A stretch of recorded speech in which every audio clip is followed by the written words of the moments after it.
ஆடாக இருக்கிற போது ஒரு வயது பூர்த்தி அடைந்த ஒரு ஆடாக இருக்க வேண்டும். அல்லது செம்மறி ஆடாக இருந்தால் 6 மாதத்திற்கு மேல் 1 வருடத்தை போல் தோற்றமளிக்கக்கூடிய ஒரு ஆட்டை நீங்கள் குர்பானி கொடுக்க இயலும்.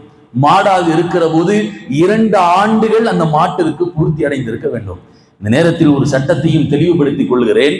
கொட்டு குர்பானி கொடுக்கக்கூடிய சில அமைப்புகள் ஏதோ ஒரு கன்று குட்டி கொண்டு வந்து நிறுத்திடுறாங்க. இதெல்லாம் கூடாது என்பதை நாம் நினைவில் வைக்க வேண்டும். 2 ஆண்டுகள் பூர்த்தி அடைந்திருக்க வேண்டும் என்பது மார்க்கத்தினுடைய சட்டங்கள். நீங்கள் பணம் குறைவாக காட்டுவதற்காக வேண்டி ஒரு கன்று குட்டியை அறுத்து விட்டு 7 பேருடைய கூட்டை சேர்ப்பதெல்லாம் இது 7 பேருடைய குர்பானியும் இல்லாமல் ஆகிவிடுகிறது.